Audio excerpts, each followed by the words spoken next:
Hey, welcome to Manalizing. This is where men talk about the kind of stuff that men don't talk about. Put your hard hat on, get ready for a ride. Here we go.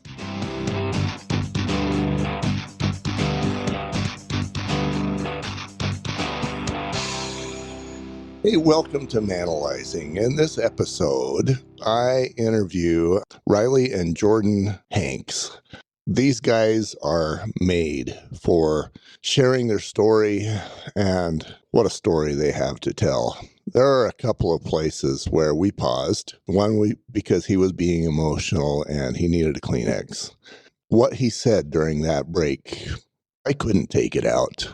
And as you listen, you'll find that break. That is an inspiration. These guys, they said much, but the greatest meaning that I took from these guys is what was unsaid, what the nonverbal stuff was. And then there's an outtake. You gotta stay on for that too. I love these guys. They are the definition. They are the meaning of an inspiration. And if you live your life without hearing this interview, you haven't lived your life fully yet. Here we go. Welcome to Manalizing, where men talk about and women talk about stuff that men don't talk about.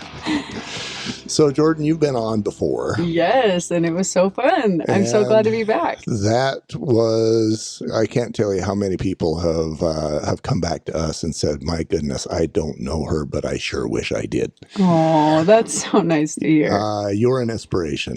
Wow, thank you. And you are supported by my best buddy right here. Rai, my guy. Who's this big ugly guy here? This is my cute hubby. His name is Riley, and he is my bestest friend. Yeah, excited to be here. So, Riley, tell me about Jordan. Oh, Jordan's just the best person I know. Yeah, she's like you said, an inspiration, and she's my best friend. Jordan just has a way with people. She can connect to people. She can talk to anyone and make a friend with anyone. Uh-huh. And I love that about her. That sounds like somebody I know. Yeah. Oh, yeah. Yeah. Julie is that one person who is so much energy and sunshine, and that she just, everybody is just drawn to her like moths to a flame. Mm-hmm. That's a great example. I love it. Sometimes I go, wait, I'm here too. But I go, my next thought is, yeah, that's why you married her. Yeah. Oh, yeah, definitely. Yeah. You're welcome. No, Jordan, just kidding. Jordan lights up every day. She's awesome. So I'm just going to say it this way. Your light is brilliant. Oh, thank you. And for those who haven't listened to your previous podcast, which I'm just going to say this right now. If somebody who's listening to this, if you haven't listened to Jordan's previous podcast, your life is not complete. Oh my gosh, you're so nice. But why don't you just kind of talk about all of the awesome things that are happening to you physically, and then we're going to go down the road. Yeah. So last time I was on here, I was right before a big laparoscopic surgery that is just exploratory. Basically what that means is they have a little peek inside my abdomen to see if there's any lesions of cancer anywhere. So they might be really tiny from a 0.5 millimeter to anywhere the size of a big tumor. They can just be so small and so big. And so they want to explore that area to make sure that they're getting all the cancer gone with all my chemo. And so on August 4th, I was able to have that done, and everything is looking a lot better. There's a lot of shrinkage with areas that had a lot of spread.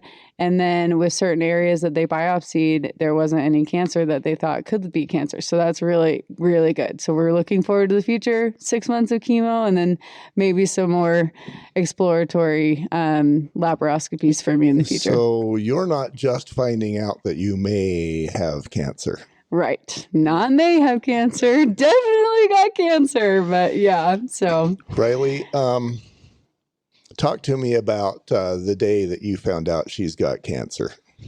Oh, man. Yeah, that was a crazy day. So Jordan was sick for basically her whole pregnancy, like extremely sick. But it was the stomach cancer masking as like pregnancy illness. So we thought she just had hyperemesis, where you're just throwing up every day.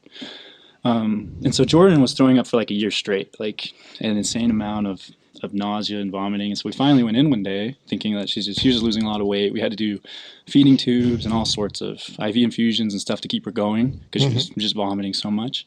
But basically we showed up at the hospital, and that was just, I can still remember the day vividly, but it was a hurricane, you know, it was pretty crushing, heavy. I don't know how else to describe it. Let's put you in the doctor's office, and the doctor, how did he word that? Well, it was kind of crazy because this is probably vivid for some people, so just warning you. But I had thrown up my feeding tube because I was throwing up so ferociously that it threw up my feeding tube from my stomach all the way up my esophagus. And so they were very, very worried about me. And that's why we went to the doctors that day. Was we actually went to the hospital. They were planning on doing a feeding tube where it clips to your stomach so that it can't come up when you throw up because it's got some weight down there. And so while they did that, they also did a biopsy of my stomach because previously to going in to get the feeding tube, they did an MRI as well. And the MRI showed thickening on my stomach. And so we were in the room, like after I had done my feeding tube, and I was kind of, you know, a little bit out of it. And they were like, well, we need to just get the biopsies back, but we'll be back. And then they came back and gave us the news, and there was 4 doctors there, all to come tell us it was what we thought. Stage 4 cancer, gastric signet ring. Stage 4, what does stage 4 mean? Stage 4 means that it has spread to other organs. So, for example, for me, it went from my stomach to my ovaries. Okay. And so it means that it has spread from where it was originally found. And then in this most recent surgery, you mentioned that it was not in your stomach or your ovaries, but it was it was somewhere else. Right. So what happened is it originally started in my stomach, sloughed a little bit down to my ovaries because my ovaries are right below the stomach area in my body anatomically. And so my ovaries were removed at my C-section, and then 80% of my stomach was removed in September of last year. So I only have a little kiwi-sized stomach now, and that'll go as soon as I'm done with all my chemo. And so I'm not totally attached to it anymore. You know, I can live without it. It'll be fine. But once I had that surgery, they think what could have happened is that during the surgery, any of those little cells of cancer from my original tumor in my stomach could have fallen out and into my abdominal area and started a couple little dots. So the way that they described it was that it's almost like seeing a little sprinkle of powdered sugar on your pancakes, kind of like that. So just little dots of powdered sugar just spread throughout several of my organs. Riley, now let's go back and put you in that doctor's office. And I'm going to ask you to be, I've already asked you to be vulnerable, but this is vulnerable. Sure. Doctor told you she's got cancer. What are your thoughts?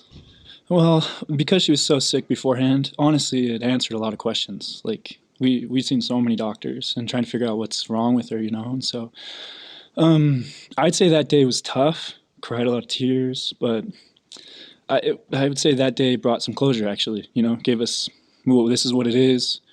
She's treatable, still curable, and then we got a road. So it was hard, but it wasn't devastating, if that makes sense. You know, I think the harder times were, you know, before then. The marathon after. Yeah. Oh, the marathon after. Correct. So, you know, we could talk about what that marathon after looked like, but I want to get a can opener and open your brain. And instead of talking about the physical things that you did in that marathon after, I want to talk about what was going on in your brain. So, for example, if it was me, I would have been, I don't know if I was programmed to do this. I'm pretty sure I'm going to suck at this. I don't know if I'm going to be able to take care of her and take care of the kids and take care of my job and pay the bills and I don't even know what else. Yeah. That's how my brain would. Yeah, you feel like you're drowning. You got too many plates you're spinning. For sure. You're trying to keep it all in the air. Mm-hmm.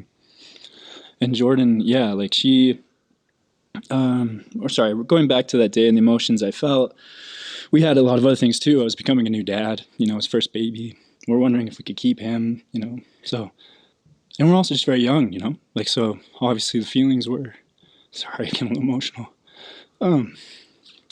Yeah, just a little fear, being alone when you're that young. Scary. Yeah. Sorry. Yeah, and I'm a billion years old, and it would overwhelm me. Yeah. That's hard. How did you deal with the hard? Who did you go to? Everyone. Everyone. That's a good answer. That's the best answer I've heard. But I didn't, I waited till, like you said, the regurgitation when you stuff everything down for so long. It took about 8 months. But about 8 months. Yeah. Oh, there's so many directions I should go there. I don't even know which question to ask. Let 8 months, when the 8 months ended, who did you go to? Well, I mean, I went to, started dealing with my trauma with a professional, did that, but I also have some really close friends that, yeah, we're just there. Really great. You were able to go to a friend and cry on his shoulder and say, what did you say? Did you say I'm overwhelmed? Yeah. Yeah, absolutely. Sorry. You have a tissue or anything, maybe? I do. I'm so sorry. No worries. Oh, man. You're doing great, babe. Thanks. I'm proud of you. Love you. Love you too. Ah, man. I'm trying to hold it together for this stuff. No, Sorry. you're doing good. I'm just not as good as you. Sweetie, there's nothing to apologize about. You're doing great. Yeah. You are. Well, no. Like I said, I go to therapy, so you ask me these questions, and it's naturally like I'm trained to go deep. So I try not to do that publicly on a podcast if I can avoid it, but I'll give you as much as I can. So as long as it's going to help someone, that's all I can ask. I'd love to share the experience. That's how I feel too. So 8 months. Who did you talk to? I had a good friend, Justin, and I talked to my family, my siblings, and I had some other close friends who helped me as well, but Justin was, my main go-to. Why Justin? He was available. Yeah, he was there for me.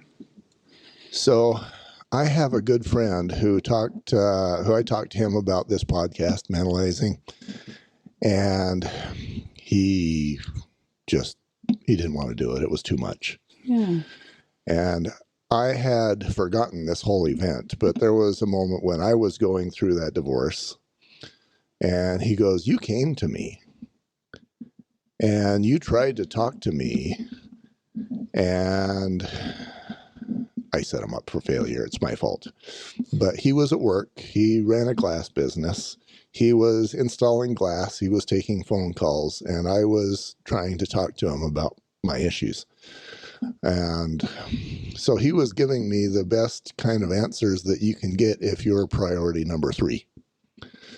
And so he says that I left a few minutes later and just said, "I got to go," which sounds like me. I don't remember any of this, but guys aren't built to be able to deal with somebody who's going, "Man, I need to talk to somebody." Mm-hmm.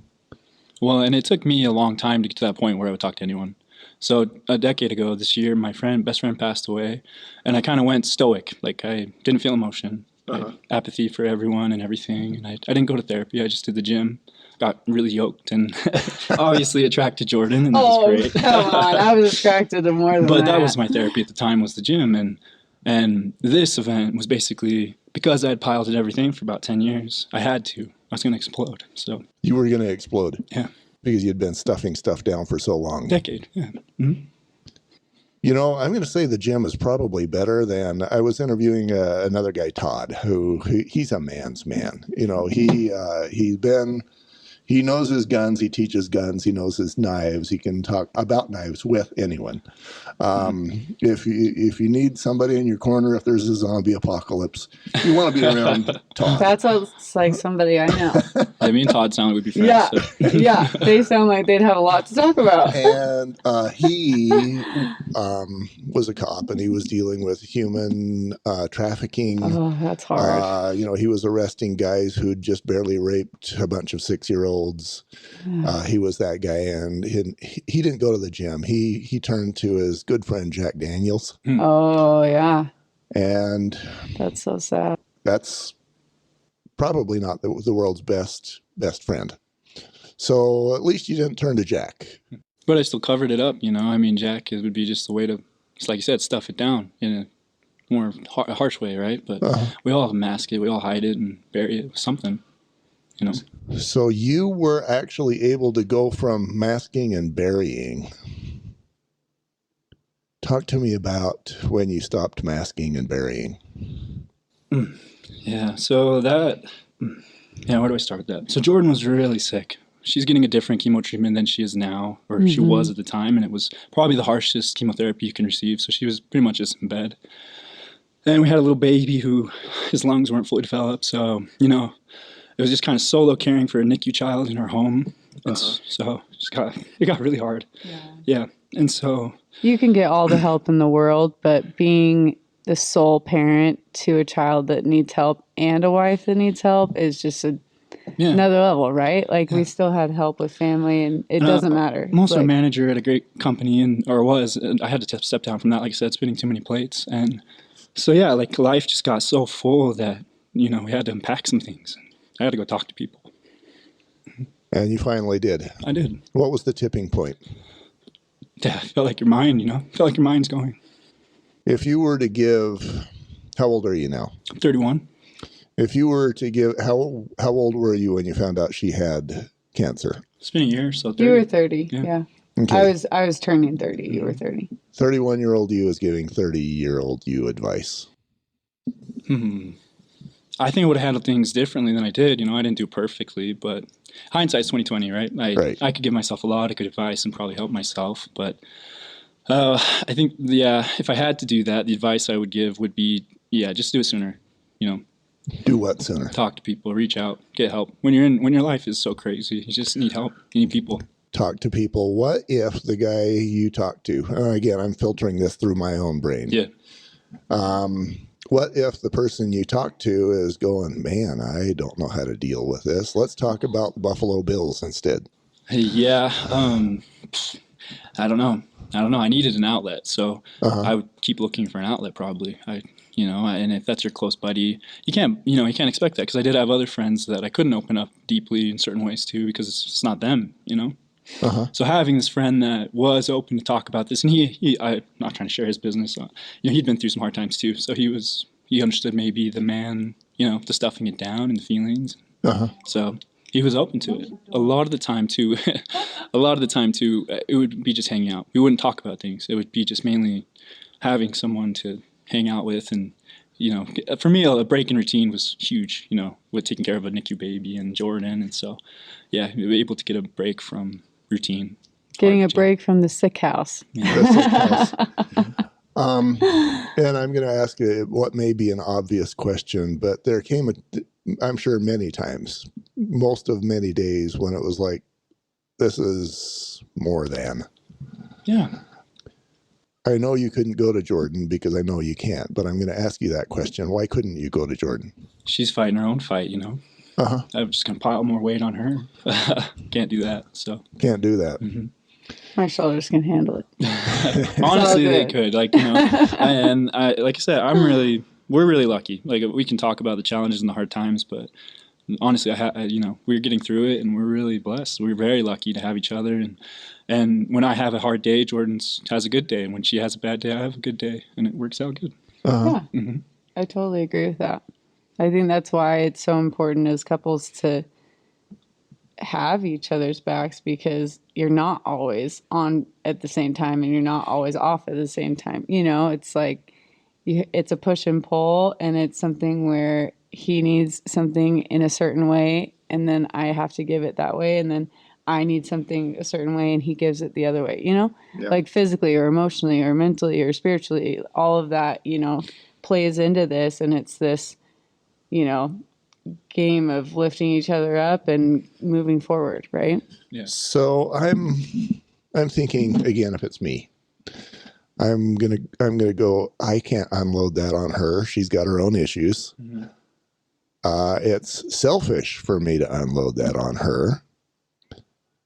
So I can't and I won't. And what you're saying is, how do you respond to a thought like that? Well, we've actually had a lot of conversations like that. He'll come to me and say, and I can tell that something's off, and so I'll ask, like, what's going on? Just talk to me. And he's like, I can't. You are going through so much. I can't be a burden on top of all of these other burdens that you already have. And for me, I just say, I'm sorry, but yours is the only burden that I want to carry. Yours is the only burden that I actually want to have on my back with me, because it means that I am there for you the way I need to be there for you. That's what I signed on for when we got married. That's part of this commitment, right? Is being committed through the hard times, and that's right now, and I need to be here for you, and this is my way to do that. So open up, let me in, you know? Bang the door down. And, you know, there's moments where I do that to some degree, but most of the time, you know, Yeah, we don't. yeah. I agree with you. I don't unload at all because you should and you can't. But Jordan has Right, lifted me but- in some really heavy times. Yeah. And when Just she's going as through long heavy as things. I let him know that I'm ready for it whenever you're ready. Yeah. I think is important on my end to make sure that that door is always open on my end, you know? I help her go. I keep going physically, and she helps me emotionally and mentally. Yeah, So, yeah. You know, it's a little different, but That's kind of awesome. something you should accomplish. Yeah. It's kind of awesome. It is awesome. You know, because you're the one with the emotional load. And we like to think that we're invincible, that we can solve any problem, we can carry any load. If there's an issue, we own it, it's ours, we got it. Well, that's totally false, of course. Yeah, well, that's what I learned because I used to believe that. Yeah, and then I think when you do that, it'll take you to a point where, you know, eventually you'll get tested to your max, and that's when eventually I had to reach out. Yeah. And you probably had to let down your barrier with JoJo. Yeah. And you definitely had to let down your barrier with your buddy. Yeah, absolutely. Yep. Why did you pick him? Well, like I said, I have a great friend group. All of them have been super supportive through all of it. Really what it was availability, you know, like a lot of my friends, like you said, when you're the third priority, that's okay, except like you have family, they got kids, and they don't have room for what you're going through. Justin was great because he was available and he had room for me, and then he also made room, you know, he made time. So he's Right. big, he's just a great friend. Mm-hmm. So I set my buddy up to fail. I set my buddy up to make me third priority. If he would have known what was going on, he would have put down his phone. He would have stopped installing glass, or maybe I would have gone to him after business hours and said, "Hey, I've got X, Y, and Z." He would have made time for me. So that's my fault. Yeah. You know, I'm not blaming him for making me third priority. Your buddy made you first priority. I'm guessing the difference is you probably told him, "Hey, I guess he already knew you had problem X." How did you do that? Because there's a million men everywhere going, man, how did you go to a dude who might see you being weak and he doesn't know how to do it, so he's going to just nix you as a friend? That's hard to say. Yeah, I don't know if I know how to answer that one correctly, because I think 2 years ago I would have answered this question completely differently. You know, I would have said I wouldn't go to them. I wouldn't let my guard down. It was really out of necessity. Just falling apart. Needed something. Yeah. Needed someone, you know, you needed that strength. You needed people to help lift you. So, yeah, he took a risk, took a shot on it, and luckily it was something he was open to. You took the risk because you had to. The tank was overflowing. Yeah, exactly. It was going to be ugly no matter what. Right. So at that point, there was nothing to lose. Yeah. Isn't that funny that it has to get to that point? Mm-hmm. Absolutely. Like, maybe you won't have any friends because you're falling apart so bad that you can't maintain those relationships anyway. So, Yeah. Did that go through your head? oh, yeah. Definitely. That's hard. What are your thoughts when he says that?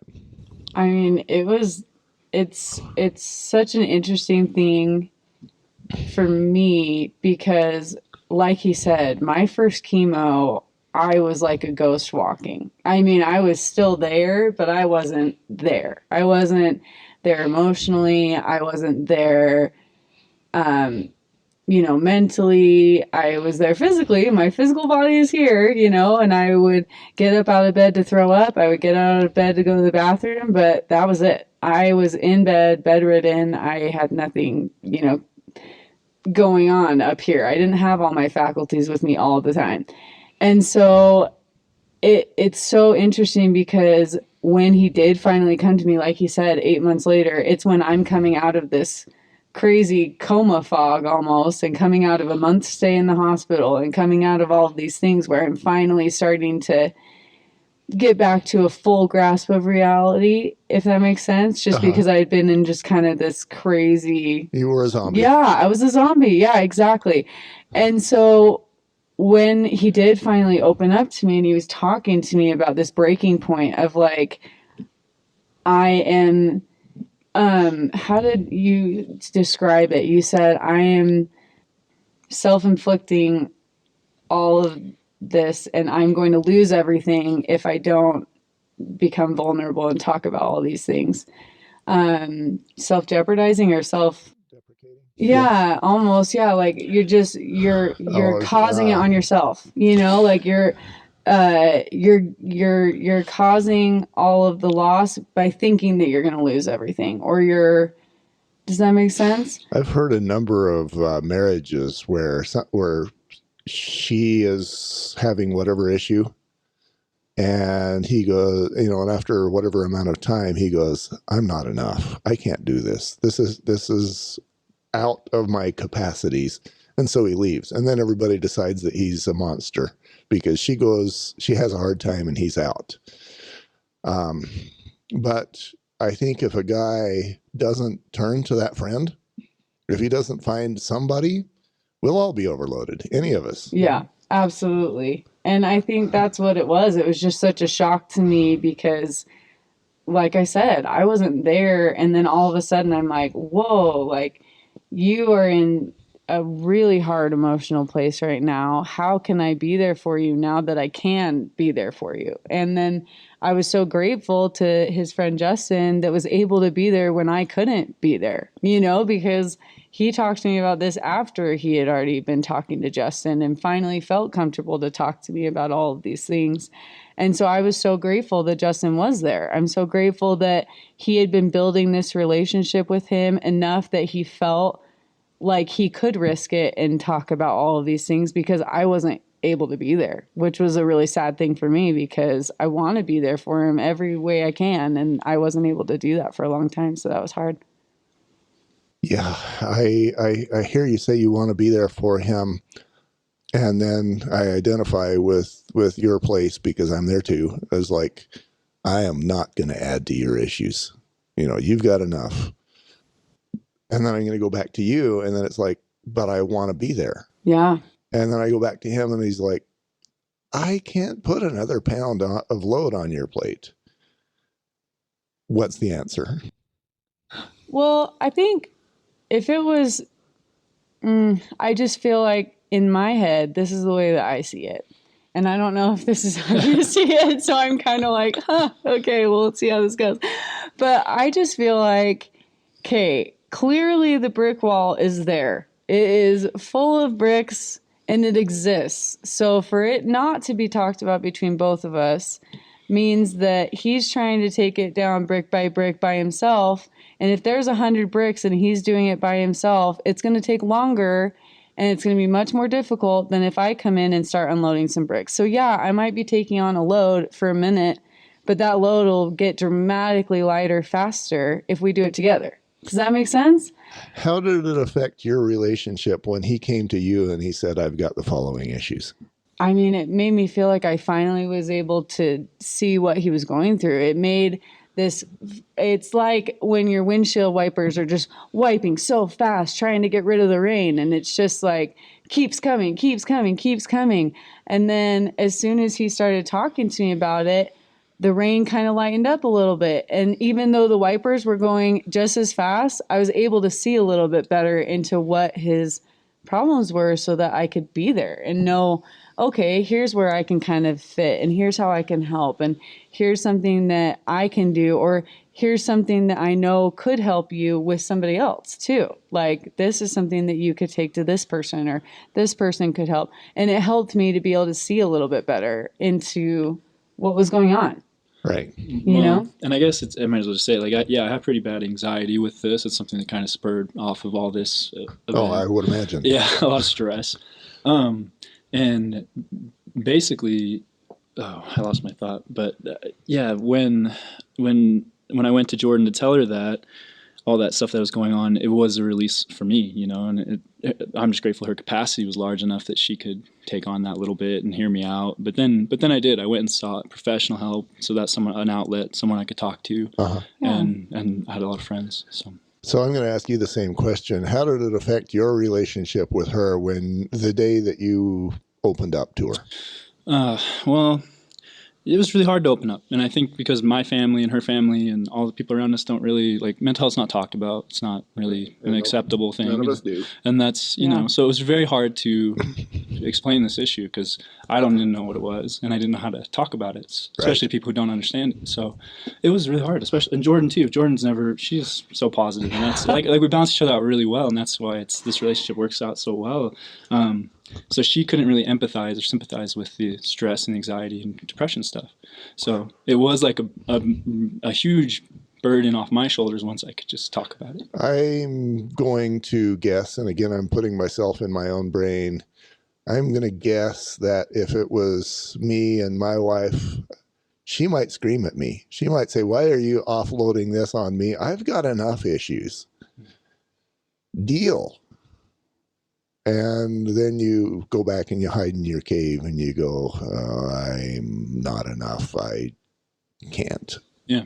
Did you have that fear? Absolutely. Yeah. Yeah. Every day you wonder if you can spin all the plates, you know, keep them all going. And the thing that I had to do, I mean, we talk about survival mode, you know, you eventually just get to a place where you're just going day to day. And so if you can tackle that day, you know, if you can get through one day, you can get through tomorrow. You just keep doing that. And then after a while, those days become months and weeks, and you start getting better. And that's essentially what happened. But I'm guessing there's still a difference. You didn't go to Jack. You went to her. She's better than Jack. That's right. Yes. Because my name's JoJo, not Jack, and that's why I'm better.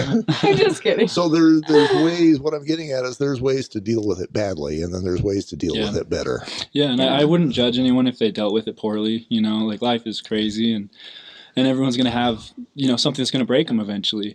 I would advise you to not, you know, if you can, anyone listening out there, you should avoid that if you can. You know, try to do the best you can and get out of it as quick as you can. That's all you can do is your best, you know. And I have to imagine, again, if it was me and I went to my wife, and whether she said it that way or not, if I perceived that she's like, "I've got my own issues. My own issues are big. Your issues are little. Deal with it." I would have gone to something like Jack. But you didn't. So you're the answer. You're the goal. You're the solution. You've got the recipe for dealing with this well. Well, I don't know if I've constructed a nice equation I could give to everyone to, you know, step by step. But really, it's perspective. You know, for me, it was all about keeping, you know, that raw perspective on life. That, you know, just that it's. What am I trying to say? If you can keep a healthy perspective on your life and your relationships, and you can hold on to that when things are crazy, you can get through it. What was your healthy perspective? My healthy perspective is, this is deep. This is sad. Sorry, I don't want to really go here, but sorry. A little bit of just letting go. For me, it's just clinging on to everything, you know, like control. Feeling like I could control the situation, feeling like I could change it.